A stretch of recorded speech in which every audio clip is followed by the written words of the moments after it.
Hola,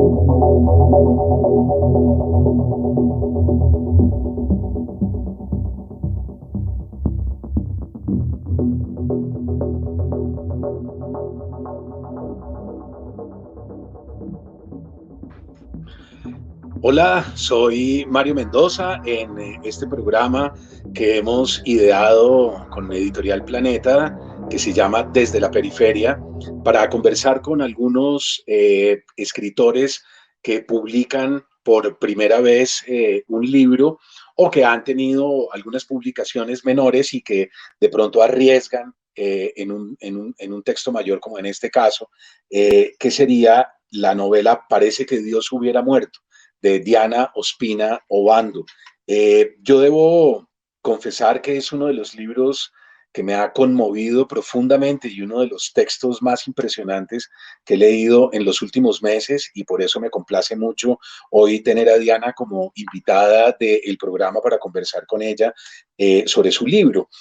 A mí lo que me parece grave, que es lo que he repetido en los otros programas, es que estos jóvenes escritores lleguen a las librerías con unos trabajos maravillosos, extraordinarios, y que en el mare magnum de el tráfico y la publicación y de alguna manera también esta pandemia que ha opacado publicaciones muy importantes, que en esa confusión general se pierdan los textos y los lectores no puedan llegar a ellos.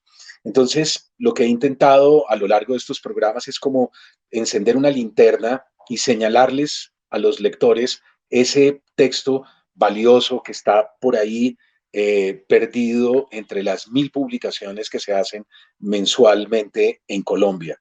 Este texto es un texto desgarrador, es una prosa impecable con un ritmo maravilloso, y a mí me complace mucho poderles confesar también que Diana fue mi alumna en la Universidad Javeriana hace muchísimos años.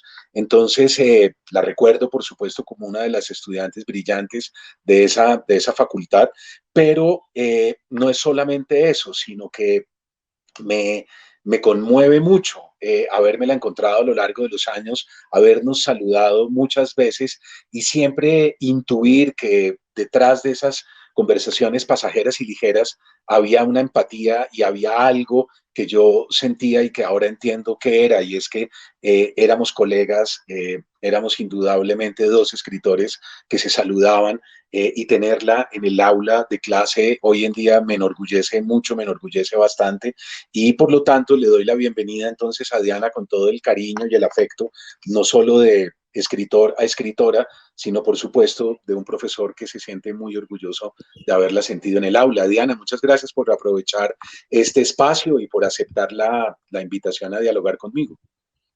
No, Mario, pues como dijiste, y yo cambio un poquito las palabras, tuve el honor de ser alumna tuya en unas clases fantásticas en la Facultad de Literatura que sin duda alguna me marcaron y que me hicieron a mí, yo también soy profesora ahora y siempre dije que aunque yo dicte una clase la mitad de buena de lo que eran las de Mario, quedo contenta y ese ha sido un poco mi guía. Entonces, más que feliz de estar aquí compartiendo contigo y poder hablar de la novela, me parece realmente un sueño hecho realidad, francamente, y contar con tu lectura, que yo sé que eres un grandísimo lector, más allá de buen profesor y buen escritor, un gran, gran lector.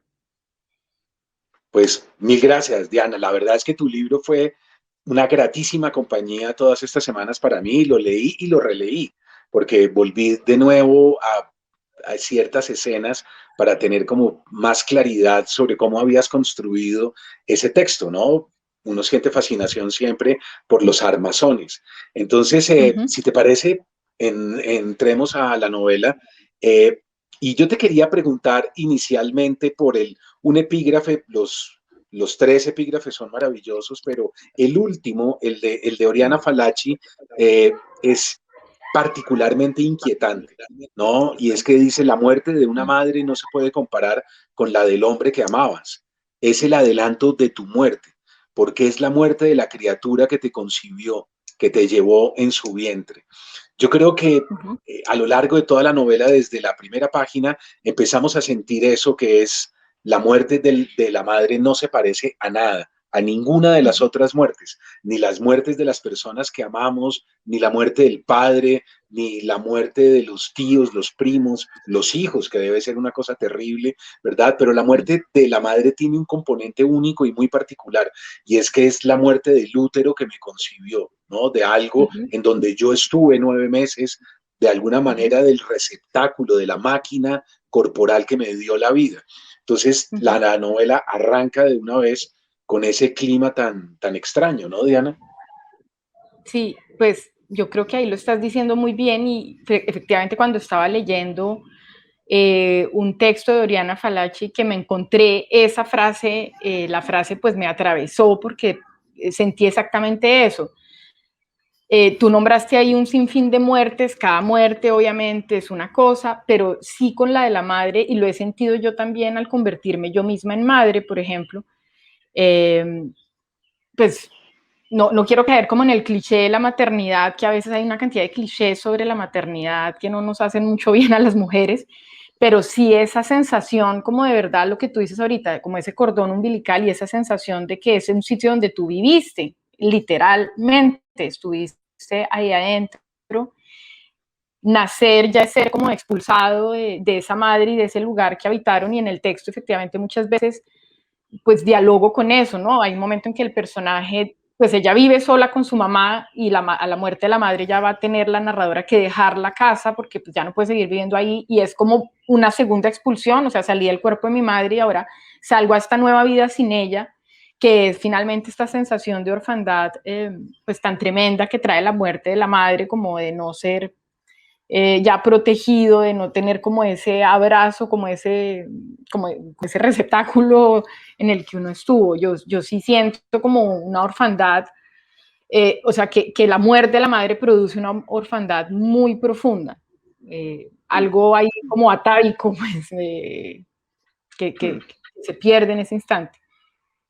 Claro, estábamos en un paraíso que era ese líquido amniótico, ¿verdad? Ese boom, boom, boom, boom, boom, boom, el corazón de la madre que uno tuvo, eso durante 9 meses, y uno somos de alguna manera mutantes que salen del agua y pasan a la tierra, que es un golpe sumamente fuerte, lo que decías ahora, una expulsión de un paraíso a salir a respirar, y lo primero que hacemos es llorar, ¿verdad? Para poder respirar justamente. Y yo creo que la novela arranca como pensando eso, ¿no? Como describiéndonos el clima de una joven que es la protagonista, que es arrojada, expulsada del paraíso y arrojada a la crudeza de la existencia, ¿no? Y a un mundo incierto donde ya no se cuenta bien o mal con algo que se considera una protección. Justo el otro Claro. epígrafe habla de, no importa que yo ya, o sea, que más bien en vez de decirlo mal dicho, el de Anne Sexton que dice, ya lo sé, yo también he pasado por eso, yo también tuve 40 años y una madre muerta la que todavía necesitaba, o sea que el personaje de la novela es un adolescente y obviamente la pérdida de la madre en la adolescencia pues es una cosa distinta, pero este epígrafe me parecía clave porque finalmente la narradora cuenta una experiencia de la adolescencia, pero lo cuenta cuando ya es adulta y es capaz de contarla como a los 40 años, y a pesar de que ha pasado todo ese tiempo, devolverse a ese instante en el que se pierde la madre siempre es una experiencia dolorosa, y a los 40 años, aunque se haya vivido más tiempo sin la madre que con la madre, sigue siendo falta la madre, o sea, es algo que no lo llena nada, que no lo cambia nada, que sí, es una ausencia que no es reemplazada por nada ni por nadie, ¿no? Claro, es como Pues haber sí. vivido a la intemperie, ¿no? Es como que los demás Eso, tenían un exacto, techo, eso. pero uno fue como un homeless, ¿no?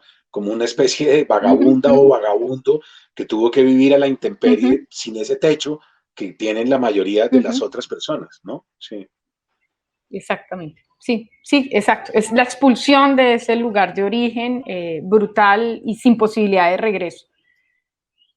El claro, nacimiento por un claro. lado y la muerte final de la madre, que ya uno no puede volver a ese regazo y a esa sensación, así sea medio, no sé, como medio irreal, de estar protegido, de que hay alguien que va a estar dispuesto a lo que sea por protegerlo a uno y por velar por uno, como es. esa sensación. Sí, sí, total. Ahora, hay algo desde el comienzo que me parece muy hábil por parte de la narradora y es crear una sombra de duda, Diana, sobre lo que sucedió realmente con esa madre.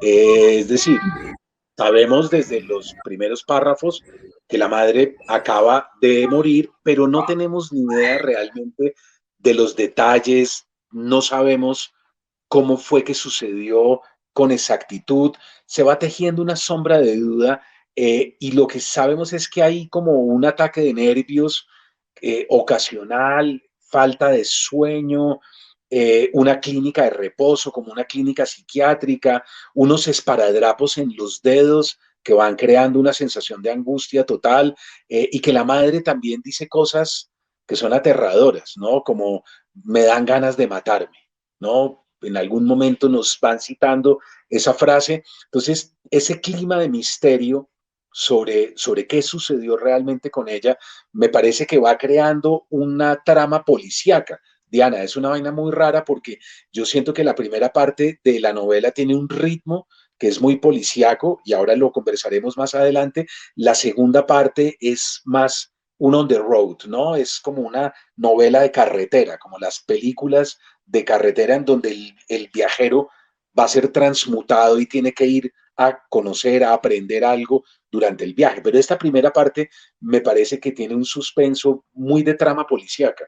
¿Tú eras consciente, lo hiciste a propósito de ese modo, Diana? Ahorita que mencionas lo de policíaco, es decir, no lo pensé como policíaco, me encantan las novelas policíacas, pero sí hay algo, un efecto clarísimo que quería lograr y es sí esa aura de misterio permanente.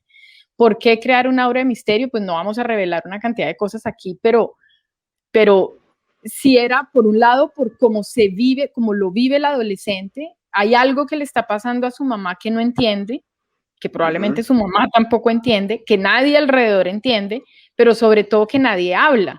O sea, como esta sensación de alguien que se siente al lado mío, pues cuando digo mío, como pensando cuando uno está viendo una situación así y que se siente y que me explique qué es lo que está viendo, qué es lo que está pasando. Y en el caso de la narradora es, nadie habla nada, pero las cosas evidentemente están muy extrañas y ahí pues sí me permito como la salvedad y es como yo siento que por lo menos en Colombia y en muchísimos países se maneja todo lo vinculado con salud mental, que sigue siendo un enorme tabú, sobre el que sigue existiendo una enorme ignorancia, sobre el que lo que no se habla, no se nombra, y la gente que vive en casas donde hay, sea el que sea padecimiento de salud mental y todo, muchas veces termina como en estas suertes de limbo, de que todo el mundo como que funciona sabiendo que hay algo extraño y hay algo que aparentemente no funciona, hay como un desarreglo, pero intuye también que ese desarreglo está muy ligado con algo como vergonzoso, aunque nadie se lo esté diciendo y aunque nadie lo esté poniendo en palabras, y se instaura entonces este silencio extrañísimo,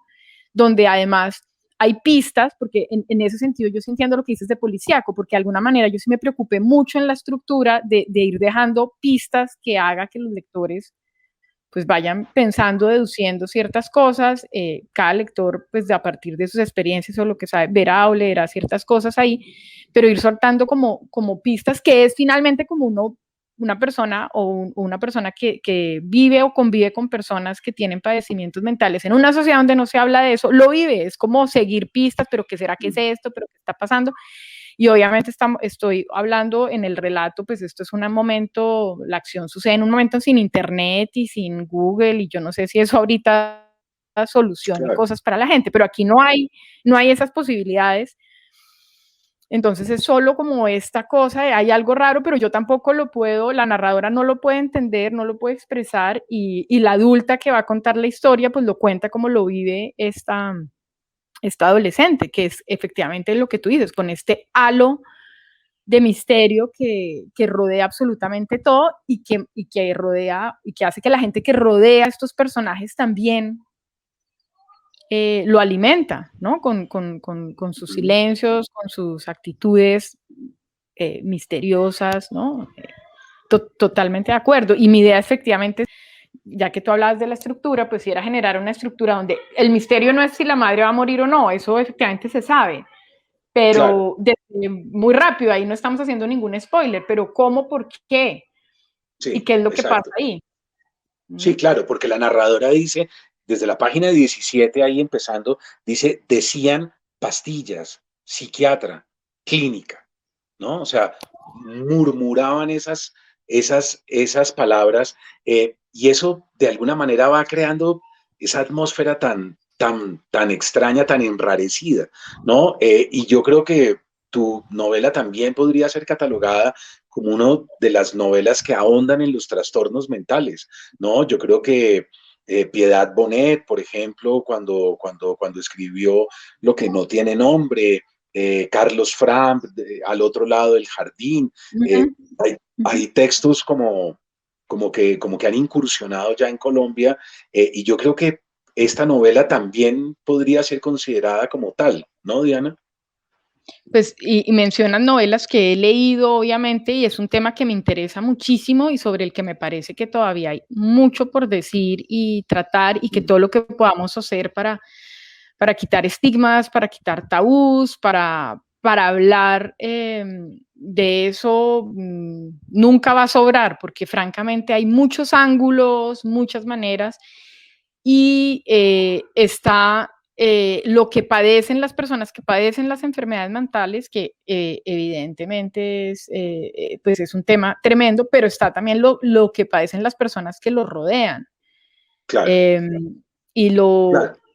y lo difícil, pues que es en una sociedad que no se habla, no solo afecta a las personas que las padecen, sino a todos los que los rodean. En fin, yo creo que cada vez empezamos a abrir como más puertas, pero Mm. siguen existiendo unos tabús impresionantes, unos lugares comunes, unos clichés que evitan después a las personas que tienen a alguien así en casa, por ejemplo, Mm. entender qué está pasando y de pronto dejar de tener o experimentar ciertos sentimientos muy confusos y muy difusos, ¿no? De qué es lo que seré yo, ¿no? ¿Qué estoy haciendo mal? Yo lo Sí, produzco. Eh, no sé, sí. sí, O lo de la sí, vergüenza, que es un tema recurrente en la novela también, como de, total, total, aunque nunca todo se el diga, tiempo. tengo vergüenza, pero yo entiendo, pero el personaje entiende que de eso no se puede hablar, ¿no? Sí, sí, sí, sí, que es algo prohibido que debe tratarse en secreto entre la familia y entre los más íntimos y los más conocidos, ¿no? Hay algo que Uh hay -huh, que ocultarlo de uh -huh. alguna manera, hay un ocultamiento. No es lo mismo estar enfermo del páncreas o del hígado que tener de alguna manera una dolencia psíquica, cuando Uh es -huh, absolutamente normal y deberíamos conversarlo permanentemente y hablarlo entre todos, pero no uh funciona de ese -huh, modo. uh -huh, uh -huh. Y sin Sí, hay un... minimizarlo, sí, no, no. Es un estigma, o que eso ataca a cierto tipo de personas muy específicas también, ¿no? Hay unos estereotipos ahí, y a los débiles, yo qué sé, ¿no?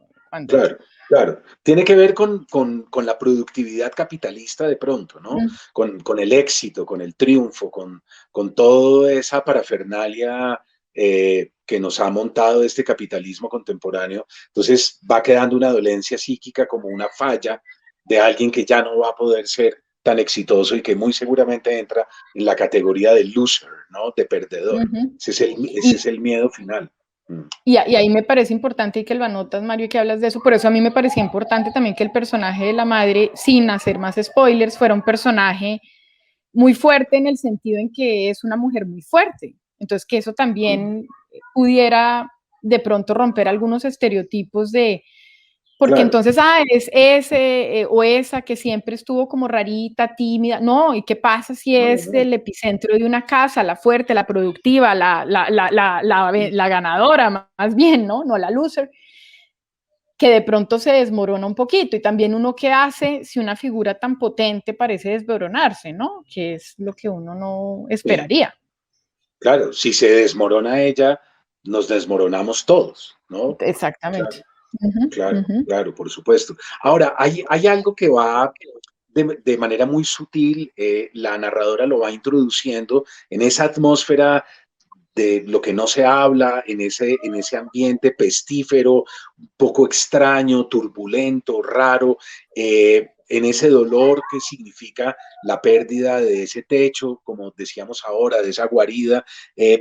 entra muy sutilmente el eros, ¿no? Y es que es una chiquita de 14 años que se siente atraída por un chico de la clase que es el nuevo de la clase, todos recordamos lo que significa el nuevo o la nueva de la clase, y en la mitad de la muerte va entrando una nueva mecánica del deseo que creo que la abre, ¿no? Creo que es una apertura que de alguna manera la rescata por completo del dolor, la pena y de caer en un agujero negro, ¿no? Es como si ella tuviera un llamado hacia la oscuridad y de repente, poco a poco, lentamente, ¿no? Hay una luz que le va a ir iluminando, recordándole que está viva, ¿no? Y que ella todavía está acá y que debe emprender un poco la responsabilidad del hecho de estar viva. Es algo muy bello, ¿no? Ese Eros y ese Tánatos, yo creo que tú lo debiste tejer casi de manera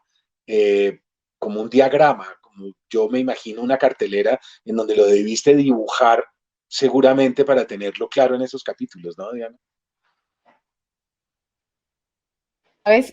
Dos referencias así muy rápidas. Bueno, una que no sabía que iba a hacerla es precisamente la última novela de Pilar Quintana. Pilar, que Ujú, escribe ahorita Los abismos de Alfaguara, y curiosamente Pilar pues leyó mi novela antes de que se publicara, por eso ella escribe la tirilla. ujú. Y en la novela de Pilar Quintana, o sea, si alguien se lee las dos, de verdad que después hablábamos ella y yo no había leído la de ella antes y era como, oh, como si hubiéramos trabajado en cuartos un poco contiguos, pero el personaje de ella es más niña. Entonces el personaje de ella está viendo como la madre se asoma a una serie de abismos y hay este temor de la muerte como que acecha y etcétera, que está ahí muy presente, pero no está el Eros, o por lo menos no presente en la narradora, está en unos Sí. personajes que van alrededor. Y cuando Pilar lee mi novela, precisamente en la tirilla, ya habla de lo que tú estás diciendo, ya ve muy claro y lo que le llama ya la atención es ese Eros, porque efectivamente este personaje, la narradora, tiene 14 años y está en ese umbral. O sea, es que las cosas están cambiando en su casa, pero como ella lo dice, pero también le está cambiando el cuerpo y está empezando a sentir una serie de cosas por un muchacho que acaba de llegar a la clase y con el que empieza a tener una serie de escarceos, pues, físicos, y el cuerpo se le empieza a revelar por completo. Y sí siento, o sea, yo sí tenía presente Eros y Tánatos, lo que tú dices ahí todo el tiempo, y es como mientras la muerte abre ahí, por el otro lado se empieza por algún lado también a conectar la vida, y como Mm. mientras como que efectivamente esa oscuridad planea, lo que le empieza a importar o con lo que se va a conectar ahí sí casi como un enchufe, porque uno necesita como electricidad pues para estar vivo, es lo que le está sucediendo con el nuevo. Y ahí, por ejemplo, en Babel, a mí me impresionó mucho cuando vi Babel, de la película de Alejandro González Iñárritu.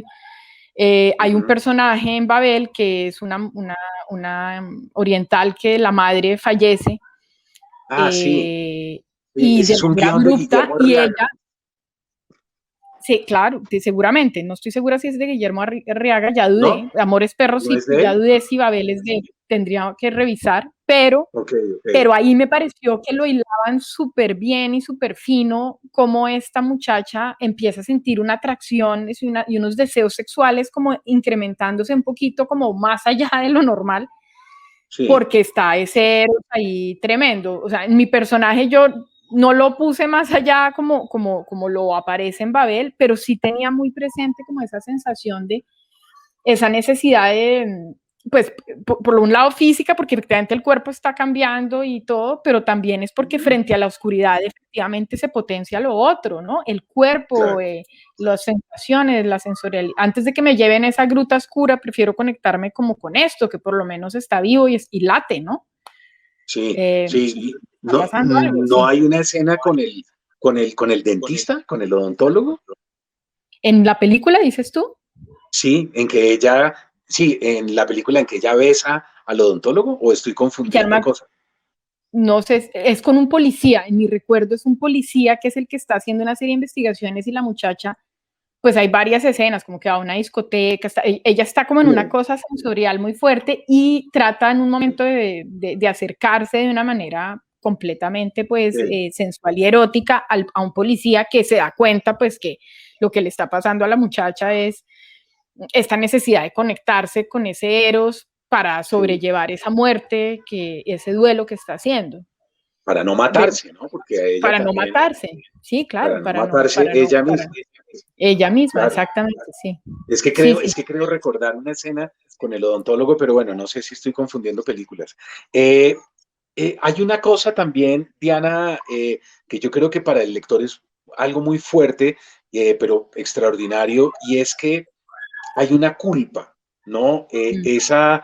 Ese personaje joven, esa chica de 14 años, se le muere la madre, pero hay una culpa. Entonces uno dice, pero ¿culpa de qué? Entonces, en principio, uno puede creer que es la culpa de, bueno, había señales que mi mamá no estaba bien y yo no interpreté bien las señales, pero luego se puede de alguna manera liberar diciendo, pero tenía 14 años, estaba muy joven, no se le podía pedir a esa niña que interpretara las señales como si se tratara de un adulto. Pero yo creo que hay algo, hay como una especie de nivel 2 en el que yo creo entender dónde está la culpa y ahí por ahí lo tengo subrayado en varias páginas y es que el personaje siente un alivio, ¿no? Siente que muere ella, venía muy mal, había choques con la madre que están muy bien descritos, interrupciones, cortos circuitos entre ellas dos, se amaban, se querían mucho, eran muy cómplices, pero también chocaban y también peleaban y también esa adolescente intenta ir imponiendo su propia perspectiva del mundo, su propia sensibilidad, su propia manera de entender las cosas. Y en la mitad de eso, de esa confusión, como de esas tormentas que se van presentando, cuando llega la muerte de esa madre, ella siente alivio y el alivio automáticamente genera la culpa, ¿verdad, Diana? Creo que ese es el camino del personaje, ¿sí? No, lo del alivio, y ahí hablando de temas tabús, pues yo creo que sobre el duelo también hay una serie de imaginarios y efectivamente lo que tú acabas de decir, de pronto hay gente que lo está oyendo y está diciendo uno, ¿cómo diablos va a sentir alivio? Pero yo creo Exactamente. que personas con familiares enfermos, y estoy pensando en diferentes tipos de dolencias o de cuidados o de cosas, pues sí hay como un ligero respiro y es un alivio efectivamente que produce una culpa infinita. Yo le sumo otra cosa a ese elemento de la culpa que está súper bien visto por ti y es, tú lo dices ahorita también muy bien, pues en la adolescencia, curiosamente, sabes que hay varias personas que me han dicho, pucha, yo no había leído un libro donde viera así, los hay, no estoy diciendo que no, pero de pronto mucho menos, la relación madre-hija, porque muchas veces hay muchos escritores que han escrito de la relación con el padre y lo Claro, que es total. como enfrentarse a la figura paterna y esa necesidad un poco de matar al padre para yo existir y eso se explora y se explora y a veces lo de la madre-hija a veces se vuelve más como que hay unas peleas o un escarceo, yo no sé qué, pero no sé. Pero efectivamente lo que tú dices, o sea, también aquí está esta sensación de que apenas uno está entendiendo cómo se para frente a esa otra figura femenina, hay estas peleas y la culpa, que esto yo creo que muchas personas que han sufrido duelos, por desgracia, la pueden haber sentido, y es como momentos, días anteriores a la muerte, la culpa también lo inunda a uno en cosas absurdas, ¿no? Como, ¿por qué no lo saludé mejor el último día que lo vi? No le Mm, di un abrazo. Y en el caso mm, de un adolescente es también, pues, no hacíamos más que pelearnos mucho, ¿no? Y en la adolescencia uno está en una edad de mucha incomprensión. La narradora lo va a decir muy claro en un momento y es esa sensación, si uno pierde a un ser querido muy joven, es también de que uno no alcanza a conocerlo, porque en la adolescencia uno todavía no tiene, o sea, como que yo siento que en juego largo hay desquite, es decir, me peleo con mis claro, papás y después pues va a venir, bueno, yo ya crezco, entiendo cosas de ellos, ellos terminan entendiendo yo qué tipo de persona soy. Lo veo con mis hijas de los 13 años y mi hija ahora que ya va a cumplir 20, no es la misma persona, o sea, hay rasgos ahí, pero no es la misma ujú, persona y apenas como que nos estamos conociendo. Entonces también hay una culpa profunda de absurda también porque no hay nada que se pueda hacer de no la pude conocer, no le hice las preguntas correctas, finalmente no supe qué persona era, no me porté como me hubiera podido haber portado, no le di ese abrazo que le hubiera podido dar. y es un tiempo que se fue y que está perdido, que es lo que trae la muerte, ¿no? Esa conciencia, o sea, ese de verdad no volver a ver a alguien, que es tan difícil de entender al comienzo, ¿no? Como que uno no lo puede asimilar. Es el aprendizaje de la impermanencia, ¿no, Diana? De que todo es impermanente, ¿no? De que todo está en tránsito, de que en cualquier momento todo va a desaparecer. Ella también aprende eso, pero tienes toda la razón. Es una culpa de haber perdido a una desconocida, ¿no? Además. Que finalmente, aunque sea la madre y aunque haya sido tan cercana y aunque el vínculo haya sido tan fuerte, al final se murió una desconocida y no voy a tener chance, no voy a tener una oportunidad de ir a conocerla, ¿no? Eso también da una culpa terrible. Y sí, y todo lo que tú además sumaste, ¿no? Yo hubiera podido hacer, yo hubiera podido decir, pero después uno dice, bueno, ¿cómo? Pero sí, esa sensación yo creo, pues uno tal vez nunca termina de conocer a las personas, pero sí me parece que los años permiten reconciliaciones, regresos, ¿no? Poner en perspectiva, hablar, ¿te acuerdas cuando tú me hiciste esto, lo que sea y todo? Pero es que aquí ya, pues no hay chance, y si hay algo que anoto en la novela, o por lo menos es algo que yo he sentido en mi vida, porque uno le hablan mucho de, pero te oye desde el cielo, te habita en ti, yo pues lo siento, pero no, eso no necesariamente trae, ese es un gran consuelo, ¿no? Hay un vacío ahí enorme que se instaura y así queda. Sin duda, sin duda. Yo mirando el título, Diana, que tú lo dices dentro de la novela, digamos, la narradora ojea un libro de Eduardo Salamea Borda que todos mis lectores y el resto de los lectores que no sean míos, me encantaría recordarles que es una novela colombiana extraordinaria, que es 4 años a bordo de mí mismo, de Eduardo Salamea Borda. Está en la página 63 de tu libro, hay una muy bella descripción de dónde viene el título de tu libro. Es una novela, la de Salamea, sobre los 5 sentidos, sobre el cuerpo, sobre la impermanencia, sobre la materia que somos. Y ese título yo lo pensaba y lo pensaba después de haber terminado de leer, y tú creo que has dado en el blanco de algo, y es que se habla mucho de la relación padre-hijo, y en la relación padre-hijo aparece esa imagen de nuevo, es como si se hubiera muerto un dios, que cuando se muere el padre, y me parece ahora que leo tu novela que es una metáfora fallida. Yo creo que el mundo patriarcal ha creado un poco esa figura que me parece equivocada. Uno siente que se ha muerto Dios, en realidad es cuando se muere la madre, porque se muere el útero. ¿No? Sí. Porque, claro, porque se mueren las dadoras de vida. Los que dan vida no son los hombres, los que dan vida son las mujeres.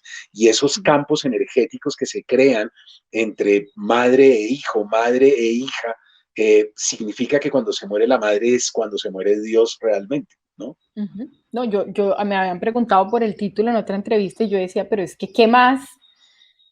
O sea, parece que Dios hubiera muerto, obviamente, por un lado es, porque vi que se había armado un poco en redes una polémica de, no, pero Dios no ha muerto, pues un poco leyéndolo como en el sentido literal, pero la frase es perfecta en el sentido en que da la sensación de que Dios hubiera muerto.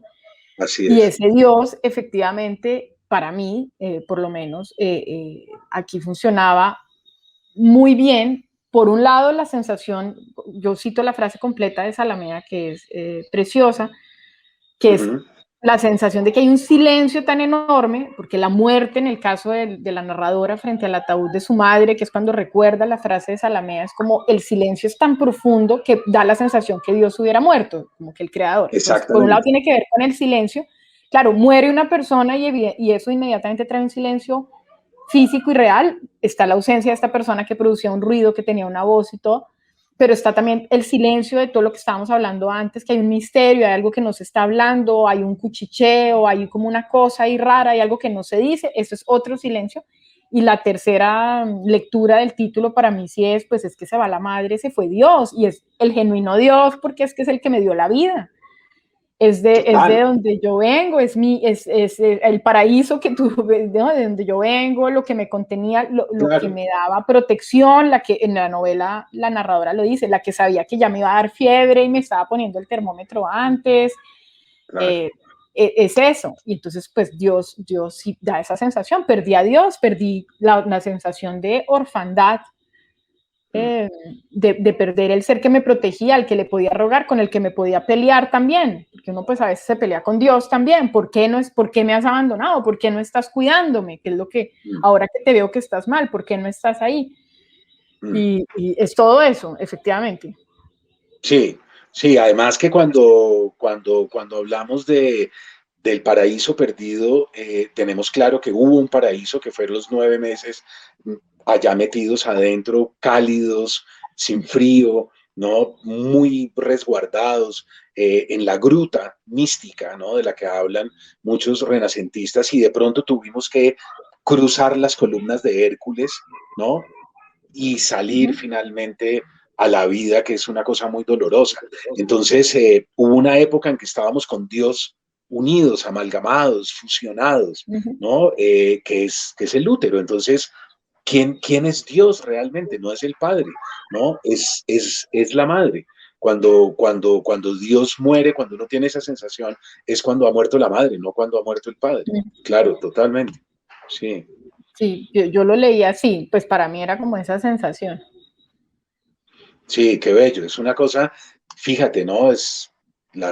La pluma femenina también, yo creo que sí, de pronto a nosotros no se nos ocurre o no lo entendemos bien, por la visión tan masculina de un patriarcado que ha puesto a Dios en Carta al Padre de Kafka, etcétera, etcétera, en el Ulises de Joyce, ¿no? Siempre esa visión de una pluma de una masculinidad que interpreta a su manera y a su modo, y cree que a todos nos pasa lo mismo. Y no, fíjate, yo creo que yo en tu novela entendí muy bien que la muerte de Dios está ligado al cordón umbilical, al útero, a la madre, y no como creíamos a la ley, que es la visión psicoanalítica, que es la de Freud, claro. La del padre, y que es como el organizador. Es que yo estaba pensando ahorita como en los dioses indios, un poco como en Vishnu, en Shiva, Sí, bueno, ellos lo tienen muy claro, el creador, el organizador, Shiva, que es el que destruye, pero es que el padre es como el que organiza, más bien, como el que, la ley, sí, lo que tú dices, sí, pero la madre, bueno, en fin, sí, yo lo siento más como el gran origen. sí, total, la Vía Láctea, ¿no? Sí, Uh claro, -huh, total. uh Es -huh. una cosa cósmica. Hay algo ahí también, Diana, que vas tejiendo como con sumo detalle, con una filigrana muy cuidadosa, y es que eh, hay una amiguita de la protagonista a la que se le muere el padre, justamente ahora Uh que hablamos de eso. Y ahí hay como honores, hay una visión eh, social muy distinta. Se dice, ¿no? Tienen que ir a saludar, a dar el pésame, etcétera, mientras que a esa madre que se le ha muerto a la protagonista, todo sucedió en silencio, nada se dice, y eso va acentuando todavía el clima de misterio. Yo creo que en ese sentido es muy policíaco, de nuevo, introducir esa escena e introducir ese personaje, esa compañerita a la que se le muere el padre, vuelve de nuevo sobre el suspenso. Es que el suspenso es la clave final, creo yo, de la lectura, ¿no, Diana? Uno lee porque hay narradores que saben crear ese suspenso narrativo con enorme habilidad.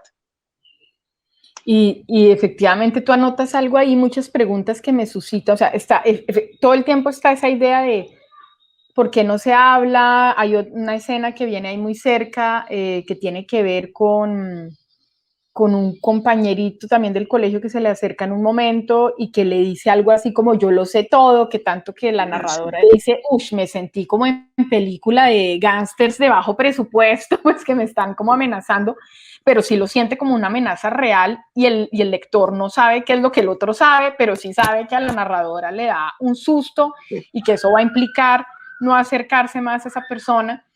Y ella sí da pistas de lo que él sabe.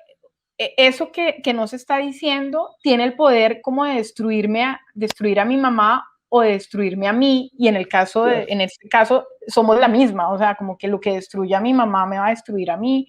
O sea, hay una Claro. sensación ahí de que hay algo que no se puede mencionar.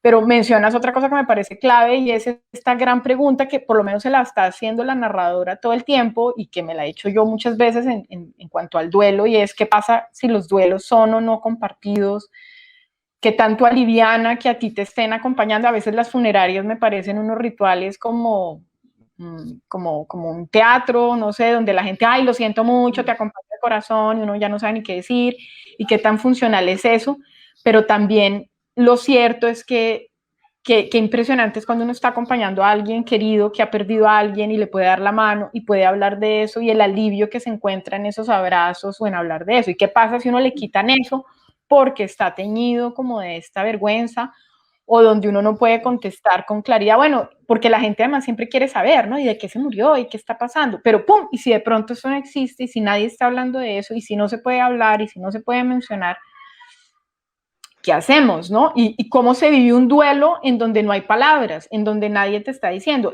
Precisamente la narradora que la llevan a este entierro del papá de la amiguita o de la compañera de clase, ella dice, yo no sé si eso le sirvió a no, sí o no a mi compañera. Nos llevaron en bus uniformados, estuvimos en la misa, vi llorar a la hermana sobre el ataúd del papá fallecido. No sé si esto le sirvió, pero yo sé que comparto con ella ese recuerdo, como esa idea de compartir de alguna manera, y ella sabe que yo comparto eso y quizás eso haga su carga menos pesada. Es una pregunta que queda claro, suelta, ¿no? Pero quizás esos duelos compartidos ayudan. Entonces, ¿qué hacemos? Y abriría yo esa pregunta, es ¿qué hacemos con los que no están pudiendo compartir sus duelos o que viven sus duelos en silencio? Por las razones que sea, por los tabús que haya, por las culpas, por lo que sea, como que algo, como que eso también, qué tremendo no poder nombrar las cosas, ¿no? O compartir Claro. los dolores. Claro, total, absolutamente. Sí, yo creo que digamos, el talento de la novela está exactamente ahí en que la protagonista sabe algo, ese compañerito que le dice lo sé todo, que ella lo ve inmediatamente como una amenaza, como casi como una especie de chantajista que en algún momento va a poder atacar y cobrar, ¿no?, lo que quiera por ese secreto que sabe. Ellos dos saben lo que el lector no sabe hasta la página final, ¿no? O sea, ahí solo en la página final entenderemos por qué lo sé todo es una amenaza. Pero ahí está la habilidad, ¿no, Diana? Yo creo que los narradores de alguna manera tienen que tener ese secreto, esa especie como de, no sé cómo decirlo, como de, porque es intuitivo. Yo a veces creo que eso no es muy racional ni muy frío, sino es algo que puede ser erótico también, ¿no? El eros significa algo pausado, lento, ¿no? No llegamos al lecho de los amantes de manera intempestiva o de manera brutal, es sutil, ¿no? Hay caricias, escarceos, guiños de ojos, pequeños detallitos, cosas en donde nos vamos acercando al amado o a la amada, y ahí de pronto nace ese misterio que es el eros. Yo creo que en la escritura hay que saber acariciar el relato, ¿no? Toca ir tocando fibras, pero no hay que llegar al objeto de deseo directamente. No se trata de eso. Entonces yo creo que la novela en eso es muy fina, Diana. Yo creo que para el lector es un placer ir sintiendo ese ritmo. Ahora, quiero entrar en una escena que es fascinante también, y es que la madre escribe, la madre lleva un cuaderno de notas como una especie de diario, supone uno, ¿no? En donde va llevando el registro como una bitácora, ¿no? De esas fuerzas oscuras que ella va atravesando a lo largo de la vida, porque a la madre también le ha tocado un duelo.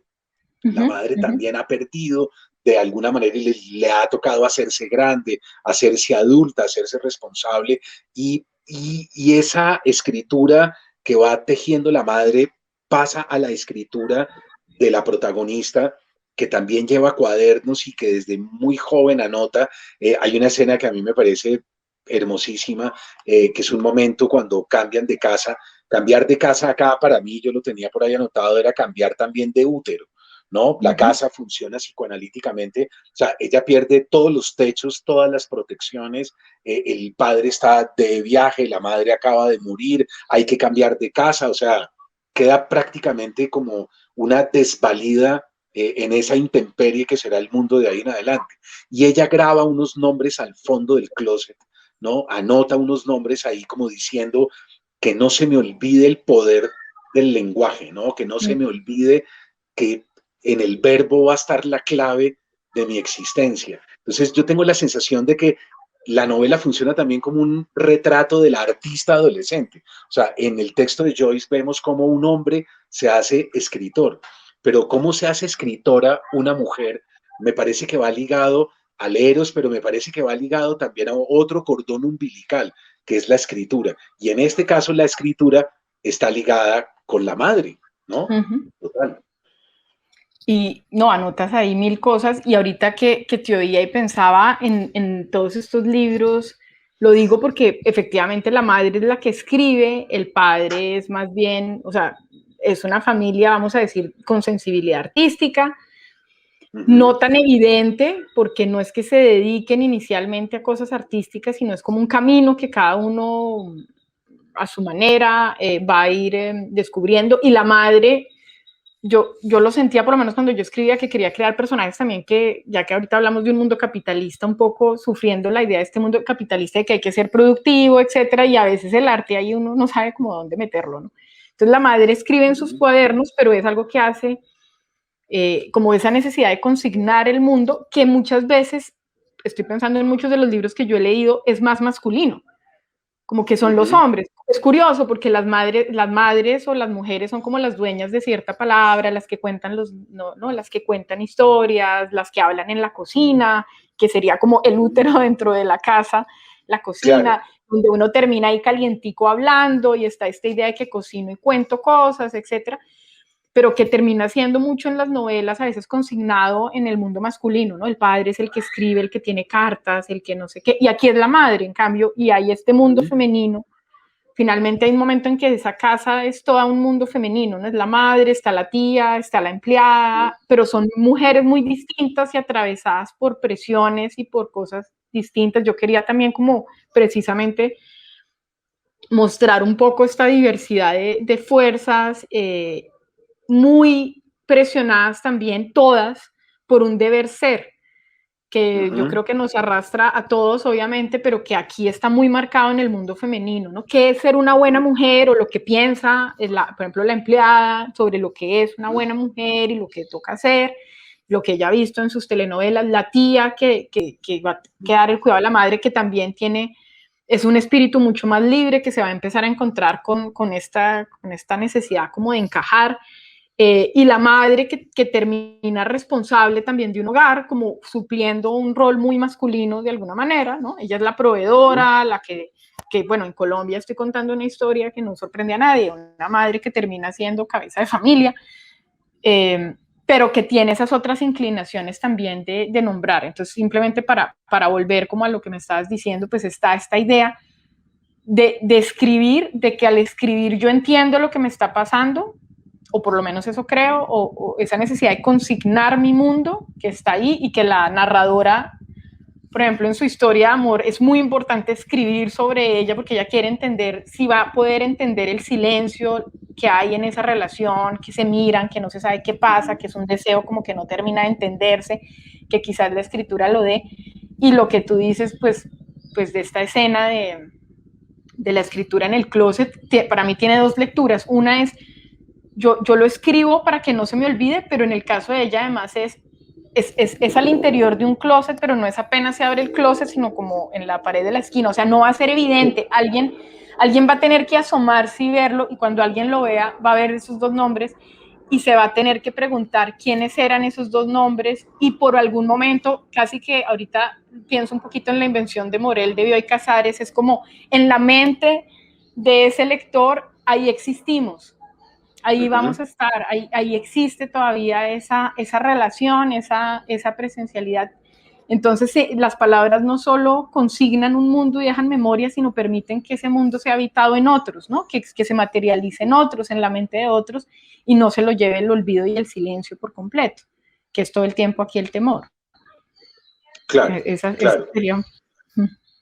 Claro, sí, claro.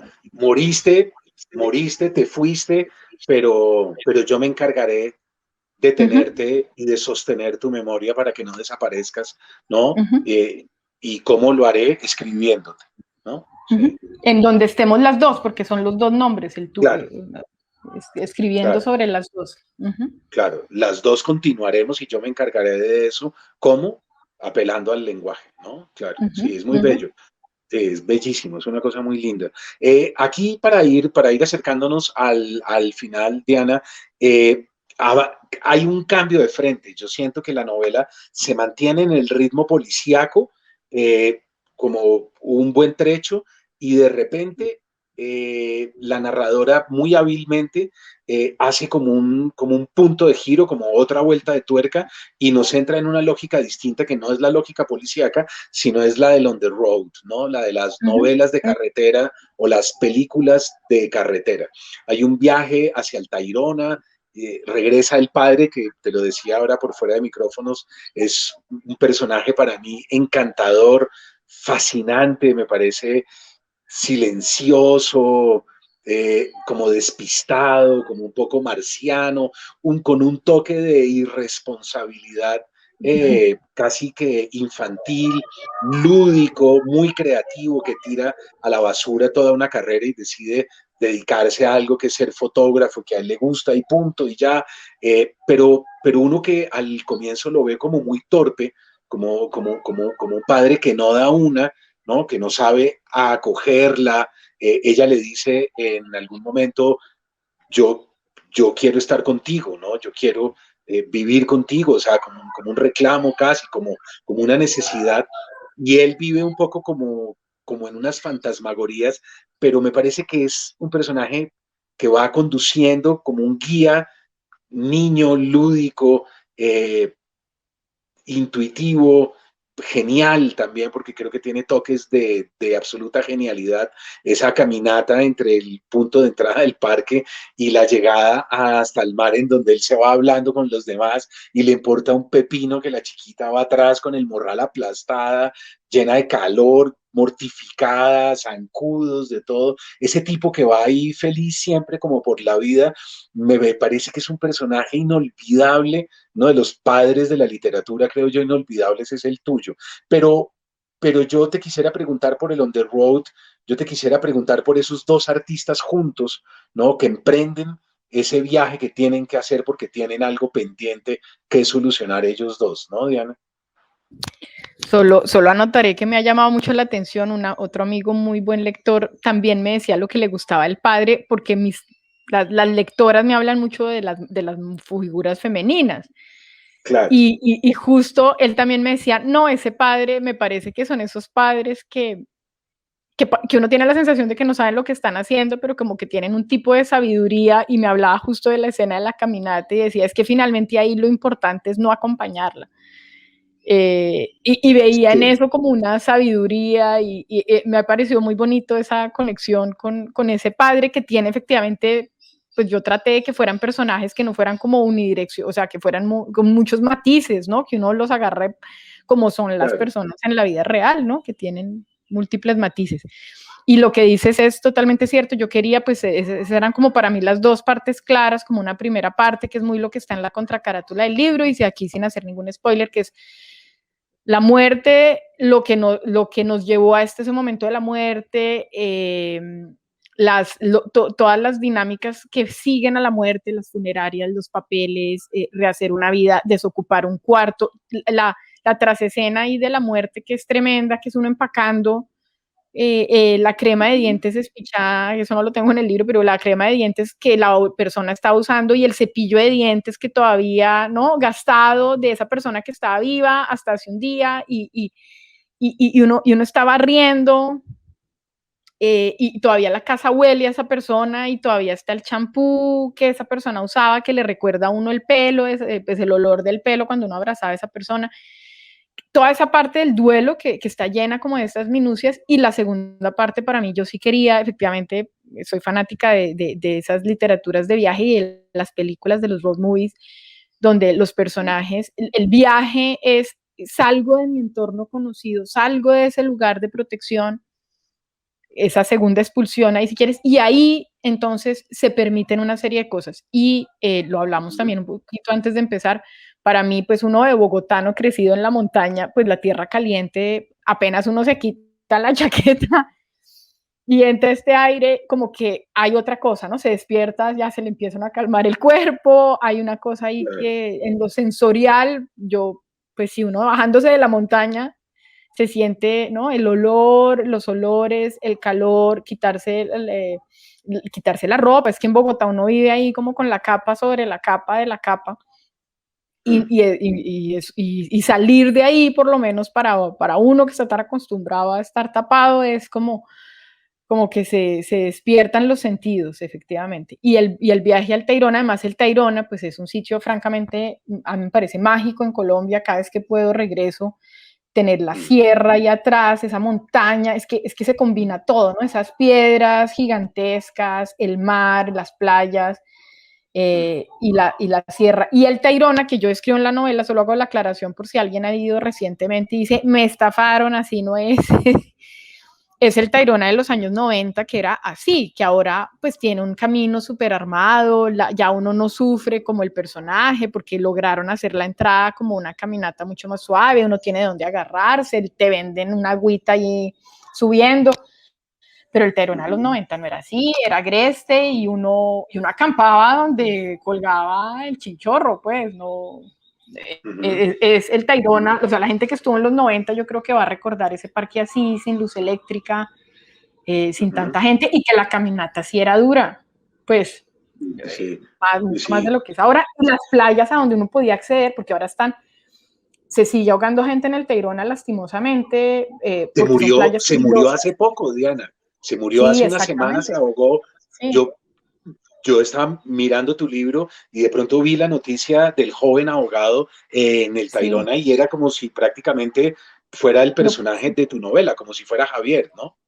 no, es una cosa ahí dramática que sigan cosas así pasando en el Tayrona, pero pasan, digamos, menos porque han impedido el acceso a ciertas playas que eran abiertas en los 90 Claro, y a claro. comienzos del 2000 todavía, donde uno podía acampar libremente o lo que fuera, y por lo menos eran playas muy grandes abiertas, y ahora tratan de impedir que la gente acceda, precisamente porque son mar que se ve calmado, pero no lo es.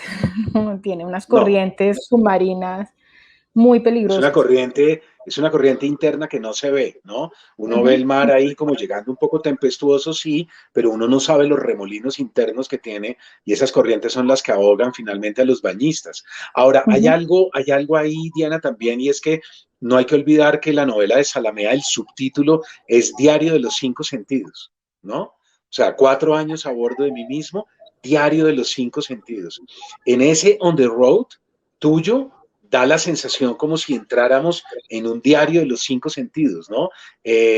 Las duchas, los mosquitos, los sabores del salchichón o de la comida, con ese padre en esa carpa, los ruidos nocturnos, los insectos, los cocos que caen de las palmeras, como que el cuerpo está muy hábilmente despierto para percibir ese nuevo mundo que es lo que ella tiene que aprender, ¿no? Porque ya va Uh-huh. finalmente de nuevo en el On the Road a tropezarse con la vida y la muerte, con Eros y Tánatos de nuevo para Uh-huh. solucionar lo que tiene pendiente, ¿no? Uh-huh. Sí, esa es la idea, y efectivamente ahí creo que describiste muchos de los sentidos que están ahí, los burros, que por lo menos en mi recuerdo de campista en el Tayrona, en los 90, los burros eran una cosa medio terrorífica, en serio, que Sí, andaban sueltos y eran manadas salvajes.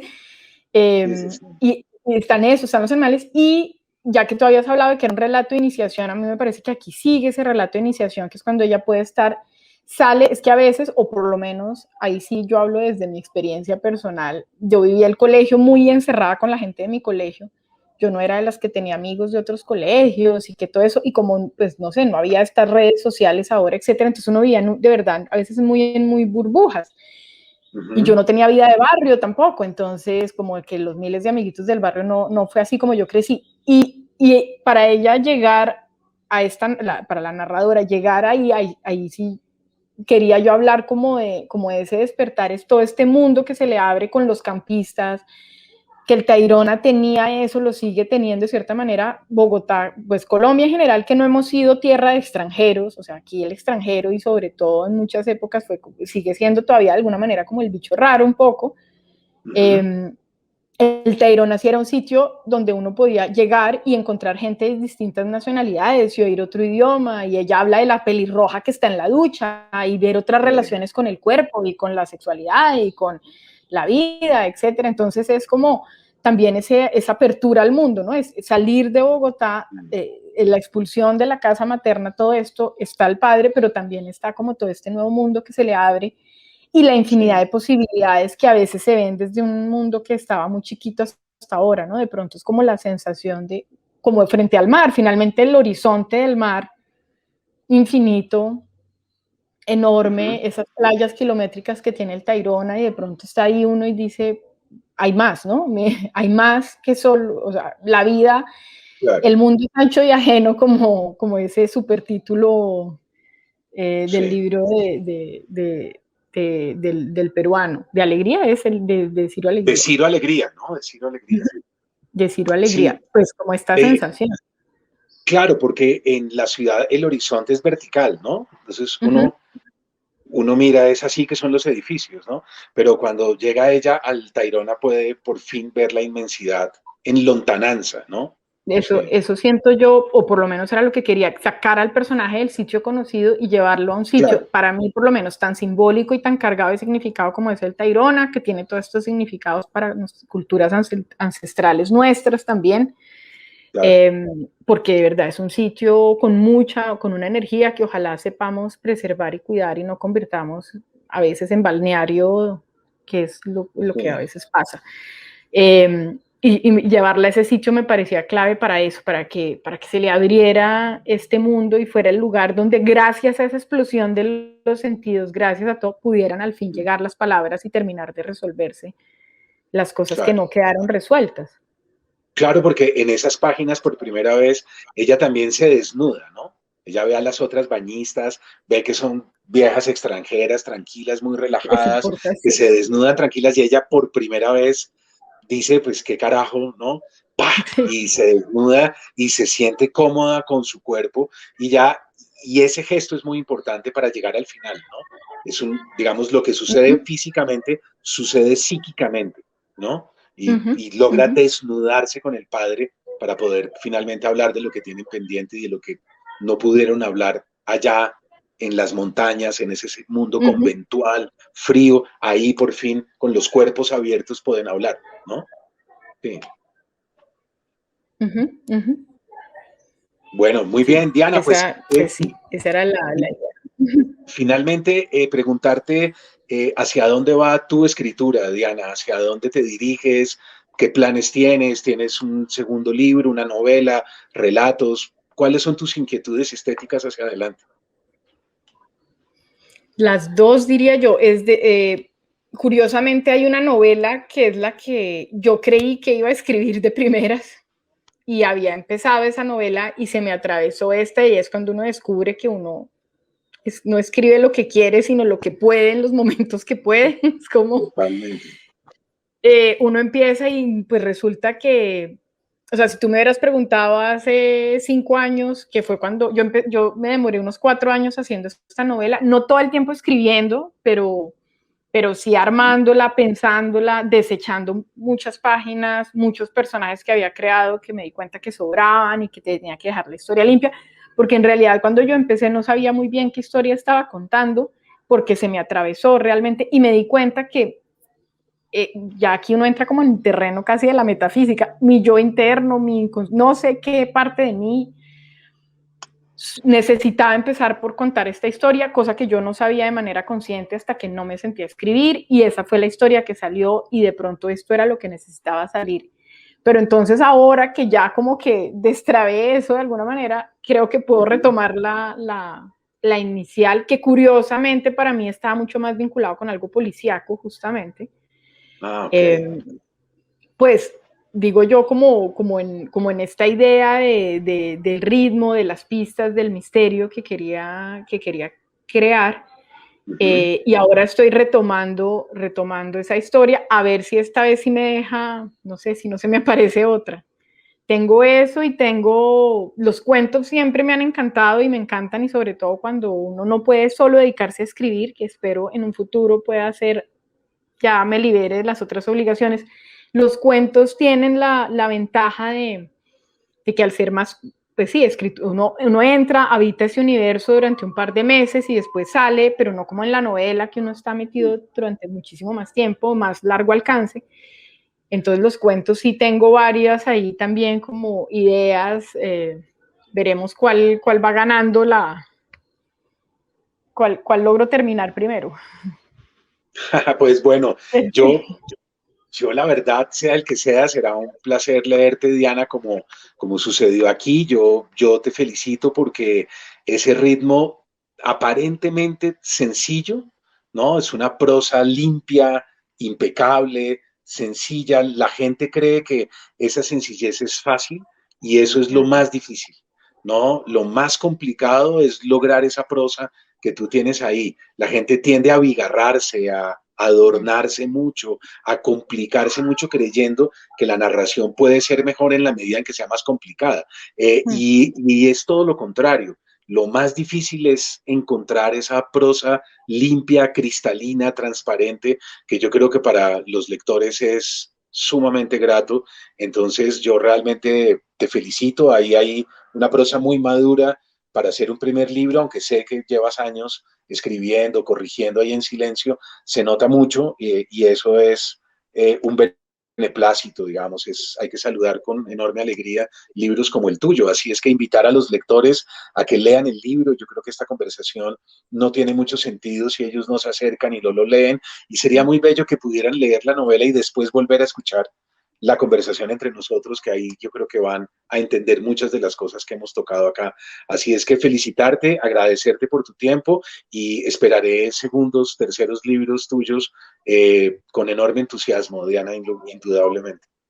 No, pues Mario, muchas gracias, de verdad que disfruté enormemente esta conversación y creo que lo que tú dices es cierto. Si alguien, ojalá se animen a leerla, y estoy seguro que si la leen la novela y vuelven a oír la conversación, o si en la mitad de esto dijeron, uy, aquí fue, vuelvan a ella después, y hiciste una cantidad de comentarios súper, creo yo, que luminosos frente a la lectura, que las lecturas siempre tienen muchos niveles, y si uno se queda en un nivel, pues primero no importa, pero ese placer precisamente de meterse y de empezar a ver las relaciones y etcétera, pues a mí es lo que me encanta de leer. Entonces, si eso sucede, quedaré más que feliz. Por lo menos al escribir uno tiene conciencia, o por lo menos intenta, ¿no?